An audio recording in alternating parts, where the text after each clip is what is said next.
और उसी के हिसाब से हमें अकाउंटिंग करनी पड़ेगी। अब इस क्वेश्चन के अंदर पहले तो लायबिलिटी के अंदर हमें बांटने वाले आइटम देखने पड़ते हैं कि कौन कौन से आइटम्स है जो ओल्ड पार्टनर में बटेंगे। रिजर्व फंड, बस एक ही एक्यूमुलेटेड प्रॉफिट या रिजर्व के नाम पे हमें एक ही आइटम मिल रहा है। इधर ना तो हमें गुडविल देखने को मिल रही है, ना P&L का डेबिट बैलेंस देखने को मिल रहा है, ना एडवर्टीजमेंट सस्पेंस अकाउंट देखने को मिल रहा है। तो जितने भी आइटम है उनमें से बस एक ही आइटम रिजर्व फंड का है 18,000। तो रिजर्व फंड ओल्ड पार्टनर का अधिकार है 18,000 2:1 में।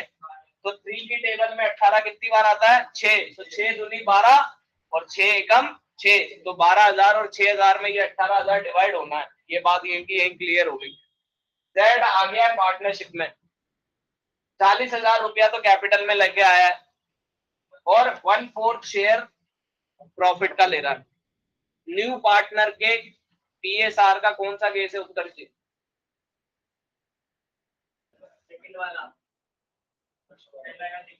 फर्स्ट वाला। केवल नए पार्टनर का शेयर गिवन है, acquiring condition purchase condition given नहीं। जेड 15,000 की गुडविल ला रहा है, आधी ओल्ड पार्टनर विड्रॉ करेंगे तो 15,000 का आधा होता है 7.5। फर्स्ट केस के अंदर ओल्ड क्या बन जाता है? सैक्रिफाइस बन जाता है। तो 7,500 को 2:1 में बांटना है। तो क्या 75 3 की टेबल में आ सकता है? आ सकता है।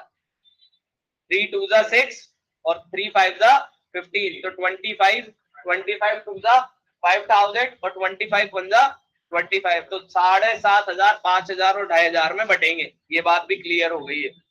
और 15,000 भी 2:1 में जाएगा, यानी 5 दूनी 10 और 5 एकम 5। इन्वेस्टमेंट 10,000 पे वैल्यूड हुए हैं, इन्वेस्टमेंट 8,000 के थे, अब कितनी वैल्यूड हो गई? तो कितने से बढ़ गए? तो किसका आइटम है बताओ मनन भैया? रिवैल्यूएशन का आइटम है। एक्स ने सारे इन्वेस्टमेंट ले लिए हैं, तो एक्स कौन है? तो पार्टनर कैपिटल में ये इन्वेस्टमेंट की वैल्यू डेबिट पे जानी चाहिए कि क्रेडिट पे जानी चाहिए? डेबिट साइड पे जाएगा बेटा। उसके लिए फायदा नहीं बना, विड्रॉ कर रहा है। X took over investment at this value, मैं लेके जाऊंगा तो बिजनेस से जब लेके जाऊंगा तो डेबिट पे जाएगा। बिजनेस से लेके जाएगा तो उसके लिए तो फायदा होगा। अब उसके लिए फायदा का, फायदे नुकसान की बात थोड़ी होती है हर बार। हर चीज को फायदे नुकसान से थोड़ी देखे। उसके लिए क्या फायदा हुआ बता? तो इन्वेस्टमेंट लेके जा रहा हूं मैं, क्या फायदा मेरे लिए? पैसे बढ़ गए, अब पर्सनल बढ़ गए। फॉर्म के नजरिए से देख रहे हैं ना बेटा अपन। टाइपराइटर 20% गिरा दो। टाइपराइटर 5,000 है, 5,000 का 20% 1,000 कहां पर जाएगा? इशू बना, रिवैल्यूएशन में जाएगा। फिक्स्ड एसेट 10%, क्या करना है? क्या है? डेप्रिसिएट 1,37,000 का 10% बता वासु? 13,700। एक ओल्ड कस्टमर जिसके खाते को बैड डेब्ट लिखा गया था, उसने वादा किया है कि वो 1,000 रुपए चुका देगा। वाह, उसका पैसे आ गए तेरे। तो 1,000 रुपए आपको वापस मिल रहे हैं रिवैल्यूएशन में। अब 6th पॉइंट ध्यान से पढ़ना है। बाय ब्रिंगिंग इन और withdrawing cash, the capital of X and Y are to be made proportionate to that of Z on their PSR basis। दोबारा पढ़ के देख लो एक बार। Z के प्रपोर्शन के हिसाब से कैपिटल बनाएंगे और उस कैपिटल को ओल्ड पार्टनर में बांटेंगे और बांटने के बाद ये पता लगाएंगे कि नए पार्टनर के हिसाब से ये जो कैपिटल बन रही है, तो ओल्ड पार्टनर को पैसे लाने की जरूरत है कि पैसे ले जाने की जरूरत है। क्वेश्चन ने कहा है जर्नल एंट्री, कैपिटल अकाउंट और बैलेंस शीट बनाओ। तो अपन शुरुआत करते हैं रिवैल्यूएशन से, और रिवैल्यूएशन अकाउंट बनाते हैं अपन। जर्नल एंट्रीज पे भी फोकस नहीं रहेंगे अपन, पहले कैपिटल अकाउंट्स पे पूरा कंप्लीट करेंगे और आज इसी क्वेश्चन को पूरा करेंगे। अकाउंट भी बनाएंगे और जर्नल्स भी बनाएंगे, ठीक है? चलो सबसे पहले हेडिंग लगा लो, revaluation account, particular amount, particular amount. तो सबसे पहले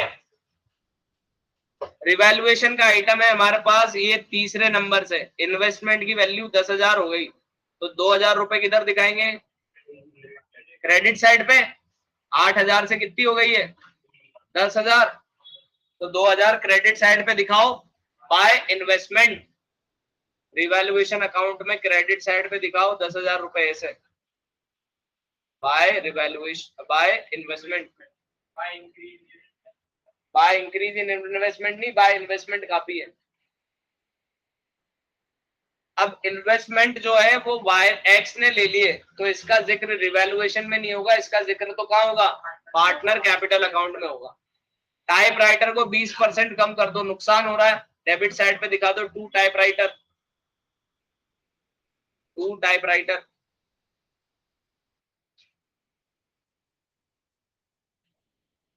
कितना दिखाएंगे 20% के हिसाब से? 1,000 रुपए दिखा दो। फिक्स्ड असेट 10% गिरा दो, डेबिट पे दिखा दो टू फिक्स्ड असेट। तो डेबिट पे अभी तक हमारे पास दो नाम आ चुके हैं, एक तो आ गया है टू टाइप राइटर और एक आ गया है टू फिक्स्ड असेट।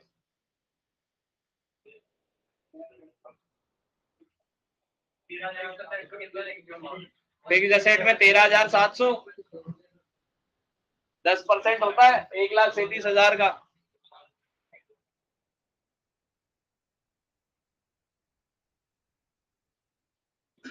अब 1,000 रुपए आपको फायदा हो गया। इनको दिखाएंगे किस नाम से?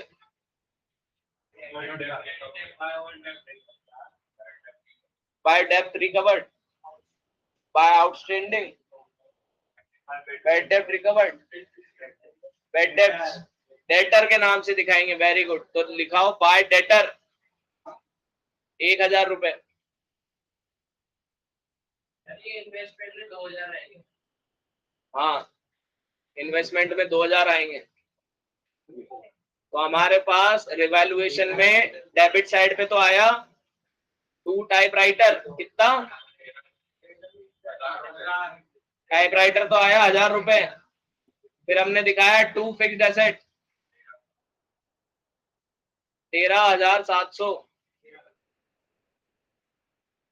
फिर हमने यहां पर दिखाया बाय इन्वेस्टमेंट 2,000 रुपए। और फिर हमने यहां पर दिखाया बाय डेटर कितने? 1,000। अब हमें साफ दिख रहा है इधर तो 14,000 का अमाउंट है, इधर 3,000 का, तो लॉस हो रहा है। तो हमने यहाँ लिखा पहले बाय लॉस, इधर देख लो एक बार, इधर लिखा हमने बाय लॉस, दोनों पार्टनर का यहाँ पे नाम लिखा और उसके बाद हमने टोटल लगाया। ये जगह छोड़ना हमेशा जरूरी होता है इनका नाम लिखने के लिए। तो ये 14,700 में से 3,000 चले गए तो कितने बचे? 11,700। अब 11,700 को 2:1 में बांट दो फटाफट। 11,700 को 2:1 में बांटो फटाफट। 7,800 और 3,900। और ये बन गया बेटा हमारा रिवैल्यूएशन अकाउंट। क्लियर है सभी को? ये नीचे यहाँ पे 2 लाइन खींची जाती है अकाउंट क्लोज करने के लिए। और मैंने कुछ बेवकूफों के धरती पे ऐसा भी देखा है कि जिन्होंने यहाँ पे पूरे यहाँ पे डेस्के पे यहीं पे भी कर रखे लाइनें खींच के। तो यहाँ पे लाइन नहीं खिंचती बेटा, यहाँ से फाइनली यहाँ आता है बस ये क्लोज होने के लिए।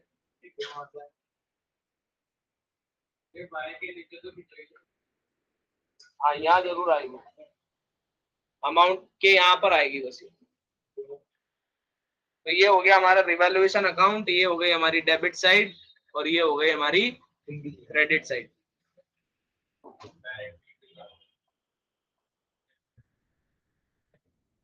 क्लियर है? यहां तक सब समझ में आ गया सबको? अब अपन आए बेटा पार्टनर कैपिटल अकाउंट बनाने पे। तो जितने पार्टनर उतने कॉलम, तो बनाओ पर्टिकुलर, फिर एक्स, फिर वाई और फिर जेड। हेडिंग लगा दी ऊपर हमने partner capital account, debit credit, particular x y z, particular x y z. सबसे पहले क्या ओपन होता है? Opening capital. तो हमने लिखा बाय बैलेंस बीडी। और हमारे पास बैलेंस शीट में दे रखी है कैपिटल 75 और 62, तो हमने लिखा दिया यहाँ पर 75,000 और 62,000। अब बैलेंस शीट में कैपिटल लिखने के बाद कैपिटल बैलेंस शीट के आइटम में जो बांटने होते हैं वो लिख दो। तो बांटने वाला आइटम हमारे पास था यहाँ पर रिजर्व फंड, तो हमने 18,000 के ऑलरेडी टुकड़े कर रखे थे कैलकुलेशन में, तो हमने यहाँ लिखा बाय रिजर्व फंड 12,000 और 6,000। अब बैलेंस शीट से ही हम सॉल्व कर चुके हैं, बैलेंस शीट में तो और कोई आइटम था नहीं, तो फिर अब हम उतरे एडजस्टमेंट पे, और एडजस्टमेंट पे पहला एडजस्टमेंट है कैपिटल लाने का। तो कैपिटल लाने का लिख दिया हमने बाय बैंक, और जेड के कॉलम में लिख दिया हमने 40,000 रुपए। मैं सीक्वेंस समझा रहा हूं आपको क्वेश्चन को सॉल्व करने का। बैलेंस शीट में ओपनिंग कैपिटल से शुरुआत करी, बैलेंस शीट में बांटने वाले आइटम लिख दिए, फिर एडजस्टमेंट पे पहला एडजस्टमेंट जो मिला वो लिख दिया। इसके बाद हमें अगला एडजस्टमेंट यहाँ पे गुडविल का मिल रहा है, तो 15,000 की गुडविल लाई गई है, तो हमने लिखा बाय प्रीमियम फॉर गुडविल, और 15,000 को 2:1 में बांट दिया था हमने ऑलरेडी, तो ये था हमारा 10,000 और ये था हमारा 5,000। और फिर इन्होंने विड्रॉ भी करी है, तो विड्रॉ करी है 50% ही, तो हमने दिखाया टू बैंक 5,000 और 2,500 डेबिट साइड पे। उसमें तो एक्स्ट्रा दे रखा है विड्रॉ। अब बेवकूफ हो तो इन्वेस्टमेंट का दर रखा है, आप of which is withdrawn by old partner. इसके बाद इन्वेस्टमेंट का है, एक्स ने इन्वेस्टमेंट ले लिए, तो एक्स 8,000 पे इन्वेस्टमेंट लेगा कि रीवैल्यू 10,000 पे लेगा? 10,000 पे लेगा, बच्चा थोड़ी है। तो 10,000 पे लेगा, तो लिखेंगे हम टू इन्वेस्टमेंट, और एक्स के कॉलम में लिखेंगे 10,000।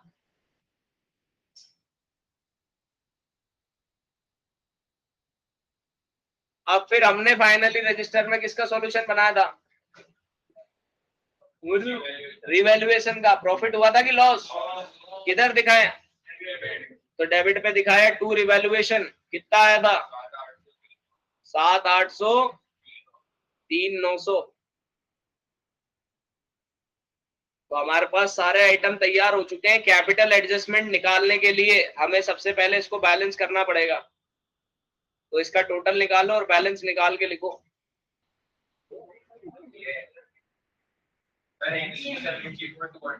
40,000, तो ये 40,000 ही बन गया हमारा 40,000, और यहाँ लिख दिया हमने to balance CD 40,000। What is this? हाँ भैया, एक्स का टोटल, ये बात अभिषेक जी 97,000 70, अबे बेवकूफो 74,200। अच्छा ऐसे बोलो ना कि 73,000 है यार। कितना आ रहा है इसका अमाउंट? माइनस करो ना, तो मैं करूंगा क्या? मेरे पेपर है क्या? तो कितना है इसका अमाउंट? 666,000। बेटा अगले पन्ने पे हेडिंग लगाओ। ये पन्ना जो पार्टनर कैपिटल का है ना, इसको यहीं का यहीं छोड़ दो, अभी ये सॉल्व होना बाकी है आगे, है ना? हाँ, तो नेक्स्ट पेज पे हेडिंग लगाओ working note, calculation of capital adjustment, calculation of capital adjustment. अब कैपिटल एडजस्ट करने के लिए सबसे पहले हमें न्यू PSR चाहिए क्वेश्चन में, क्योंकि न्यू PSR पे तो एडजस्टमेंट होगा, ये ओल्ड रेशियो में थोड़ी होगा। तो अगर न्यू PSR इक्वल्स टू, अगर एक में से 1/4 यही था ना शेयर, तो बचा 3/4, तो रिमेनिंग शेयर कहला गया हमारा 3/4। अब एक्स तो लेगा 3/4 का 2/3, और वाई भैया लेंगे 3/4 का 1/3, तो ये तो हो गया 2/4, और ये हो गया 1/4, और जेड का शेयर था ऑलरेडी 1/4, तो रेशियो बन गया हमारा 2:1:1। ये तो क्लियर है सबको, ये तो आ गया होगा, इसमें तो किसी को परेशानी नहीं होगी। अब कैपिटल एडजस्टमेंट का जो मेन टॉपिक है वो शुरू हो रहा है बेटा। क्वेश्चन हमें क्या कह रहा था, एक्स और वाई को जेड के प्रपोर्शन में कैपिटल लानी है। तो हमने लिखा capital of firm on new partner basis.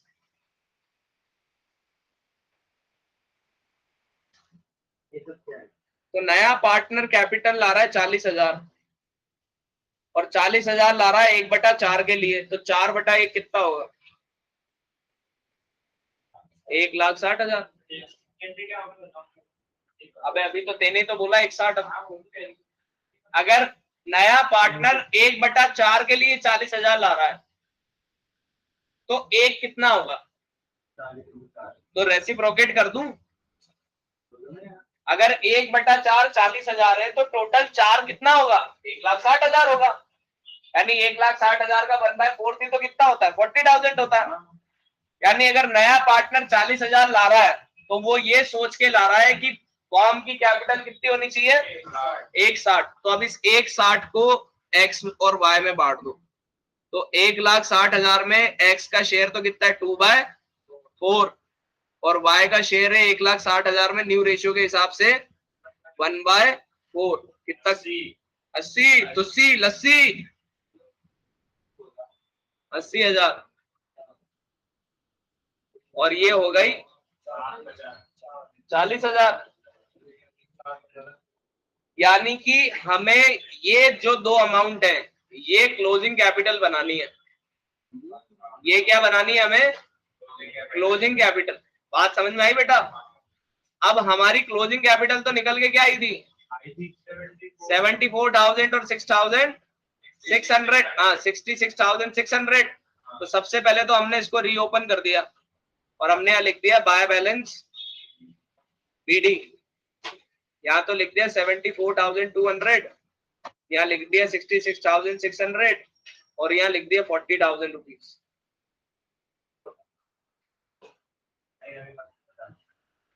अब सीधी सी बात है, जिसके 74,200 है और उसको 80,000 अपनी कैपिटल करनी है तो वो पैसा लाएगा कि ले जाएगा? लाएगा। तो डेबिट पे लाएगा क्रेडिट पे लाएगा? क्रेडिट पे। तो क्रेडिट पे दिख दिया बाय बैंक 80,000 करने के लिए वो लाएगा 5,800। बेटा लाएगा ना बिजनेस में पैसा। अब जिसके 66,600 है उसको तो केवल कितनी रखनी है? 40,000। तो ये 26,600 रुपए ले जाएगा। ले जाएगा तो डेबिट। तो इसका लिख दिया टू बैंक 26,600। तो अब ऑटोमेटिकली जो हमारा नया बैलेंस है वो वही बनेगा जो हम चाह रहे हैं। तो हमने यहाँ लिख दिया टू बैलेंस सीडी और जो कैलकुलेट किया था वो अमाउंट लिख दिया। पहले पार्टनर का 80,000, दूसरे पार्टनर का 40,000 और तीसरे पार्टनर का तो ऑलरेडी 40,000 ही है और ये बैलेंस हो गया हमारा। ये हो गया 80, ये हो गया 6,600 और ये 40,000।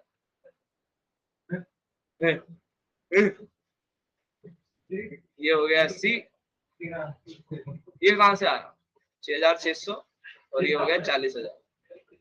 ये हो गया डैश डैश, ये हो गया डैश डैश और ये हो गया बेटा हमारा क्वेश्चन कंप्लीट। और यहाँ पर हमने खींच दी नीचे डबल लाइन और कर दिया अकाउंट को क्लोज। तो अब फाइनली अपन आ गए बैलेंस शीट बनाने पे। जल्दी से बैलेंस शीट बना लेते हैं, फिर जर्नल बनाएंगे। क्यों? जर्नल बोला है ना क्वेश्चन ने बनाने की, प्रिपेयर जर्नल एंट्री। पहले बननी थी जर्नल तो, लेकिन वो balance sheet liability amount asset amount. अब क्रेडिटर में कुछ बच रहा होगा या क्या? तो क्रेडिटर में से दिखा दो 25,000। रिजर्व काट लिया क्या? तो भूल जाओ, नहीं लिखना। और कैपिटल ये 75-62 होगी कि 80-40-40? 80-40-40। तो फटाफट बता दो टोटल कितना आ रहा लायबिलिटी। लायबिलिटी साइड का टोटल 1,85,000 सबका आ रहा है, कैलकुलेट कर लो भैया फटाफट अमाउंट। 185 क्रेडिटर आ रहे हैं 25,000 के, कैपिटल अकाउंट आ रहा है 80 40 40 160। अब कैश बढ़ेगा कि नहीं बढ़ेगा? बढ़ेगा, क्योंकि नया पार्टनर गुडविल भी ला रहा है और कैपिटल भी ला रहा है। एक बार सुनिए, अभी कोई लिखेगा नहीं, पहले एक बार अमाउंट कैलकुलेट करके बताओ, क्योंकि इंटरेस्टिंग टाइम है। बताओ कैश में कितना अमाउंट आएगा? तू बता रहे 31,700 कैसे आया? जितने भी बैंक ट्रांजेक्शन है उन सबका हिसाब लगाओ। पार्टनर कैपिटल अकाउंट खोलो, अभी रजिस्टर में बनाया है। सही बताया ना? हाँ बिल्कुल बेटा सही बताया। 31,700 है। अब देखो आया कैसे। 40,000 तो ये लाया और 15,000 ये लाया, तो कितने लाया? 55 55। अब बैंक का डेबिट साइड पे कितना कितना अमाउंट दिख रहा है? 5 और 2.5, तो 55 में से 7,500 चले गए, तो बचे 47,500। फिर नया पार्टनर, ओल्ड पार्टनर 5,800 रुपया लेके आया था, तो 47,500 में 5,800 ऐड करो। 47,500 में 5,800 ऐड करो, 53,300। और एक पार्टनर ले गया था 26,600, वो लेस करो। हाँ ये 3,000 भी तो 5,000 भी तो छोड़ने। हाँ तो पहले उसका हिसाब तो बता, सीधे 31,700। बेटा मेहनत कर लो थोड़ी देश के लिए। 26,700 53,300 26,700 में से 26,600 हटा दो। नहीं 28,700 28,700। हाँ अरे 26,700 आएगा। और 26,700 में ये 5,000 रुपए ऐड होंगे, तब आपका आंसर आएगा 31,700। तो बेटा जब भी गुडविल और कैश किसी भी तरीके से पैसा बिजनेस में आ रहा है, तो ये एक ऐसा एडजस्टमेंट है जिसकी जानकारी किसी भी बच्चे को नहीं लग पाती है।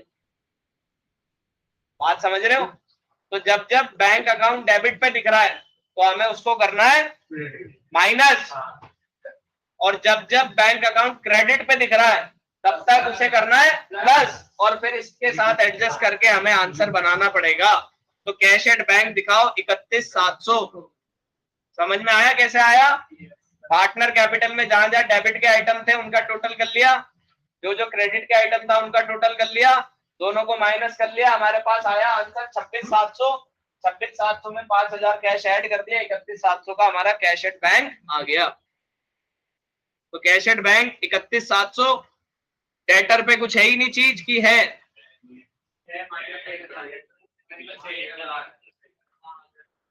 जो माइनस वाले वो हाथ उठाए। डेटर में कुछ प्लस होगा कि माइनस होगा? जो माइनस वाले वो हाथ उठाए। अच्छा जो प्लस वाले वो हाथ उठाए। प्लस वाले बेटा इसमें वो 1,000 रुपए आपके पास आ रहे हैं। ऐड होगा नहीं माइनस होगा। ऐड होगा। उसने दिए नहीं है अभी, उसने केवल प्रॉमिस किया है। हाँ तो डेटर में वैल्यू बढ़ जाएगी। अगर वो पेमेंट कर देता तो वैल्यू कम हो जाती। तो 15 में एक जुड़ के हो गए 16। बोला शो। डेटर बन गए 16,000 के। स्टॉक 10,000 का ही रहेगा, स्टॉक का कोई एडजस्टमेंट नहीं था। इन्वेस्टमेंट 10 के हो गए थे, लेकिन कौन लेके भाग गया? फूफा जी। तो नहीं लिखेंगे, तो इन्वेस्टमेंट नहीं लिखेंगे। टाइपराइटर 5 की जगह कितने का रह गया? 4,000। में 1,000 कम करे थे 4,000 का। और फिक्स्ड असेट 1,000, 13,700 से लेस होके दिखाओ कितनी दिखेगी? 123,300। टोटल लगा के देख लो, मैच हो जाना चाहिए। 185। समझ गए बेटा? अब इस क्वेश्चन के जर्नल में कल सॉल्व करवाऊंगा।